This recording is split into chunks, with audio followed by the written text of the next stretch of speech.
I'm Looney Politics columnist Dale Smith, and Alberta Premier Danielle Smith seems to be speedrunning through the Viktor Orban Playbook.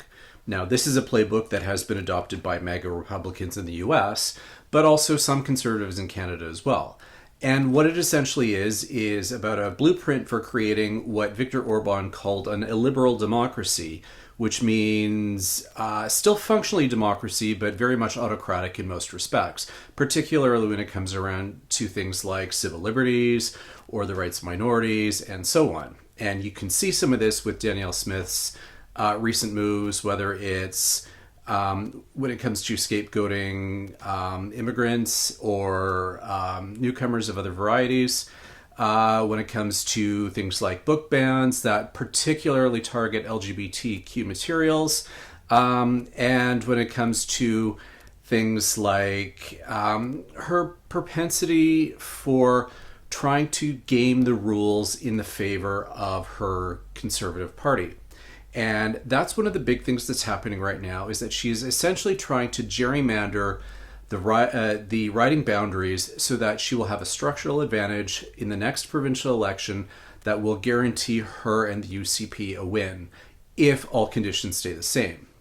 Now, normally how these riding redistributions happen is there's an independent commission that is struck. They do stakeholder groups. They ensure that there's a certain level of population similarities, particularly among communities of different sizes, that you don't bisect too many communities, so that you have interests that remain the same within those ridings and so on. But Alberta has always done things a little bit differently. Rather than being a fully independent panel, they tend to have a bipartisan one, which means you have representatives from both parties that take part in this, so that their interests are a little more pronounced, which makes it a lot more political. And in this last iteration, the interim report from the commission was fairly unanimous when it comes to trying to reshape some of the boundaries. But then when the final report came along, the majority of the committee recommended one set of changes, and the minority, being the UCP members, recommended another model that would see a lot more of the rural riding swamping urban areas, which would create that structural advantage for the UCP. Because remember, their vote is largely concentrated in rural ridings. Rural ridings are less populous, and by swamping parts of urban ridings with rural exteriors, it allows those rural votes to overpower the urban ones, thus giving the Conservatives an advantage. Not satisfied with just choosing the minority report, Danielle Smith has decided that she's going to scrap the whole thing entirely, start a new process which will be entirely politically driven, and give them just a few months to draw a new map before the next election, which is already being weighed heavily in the UCP's favor. This is the most blatant gerrymandering that we've seen in Canada in, I would hesitate to say, decades.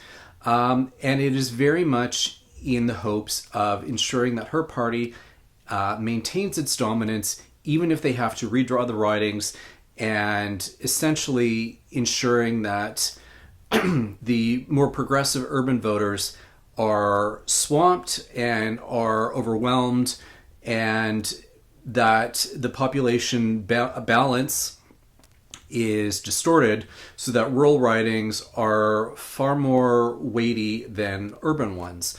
And by that I mean that a rural riding has fewer people in it than an urban one, but it still counts for the same number of votes within the legislature. So this is a real problem, and unless Albertans start to stand up and start protesting this is something that Danielle Smith thinks she's going to be able to get away with before the next election, so that she can guarantee that the UCP will remain in office for decades to come.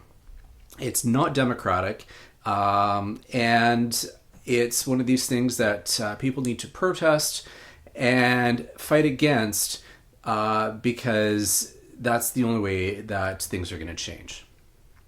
For Looney Politics, I'm Dale Smith.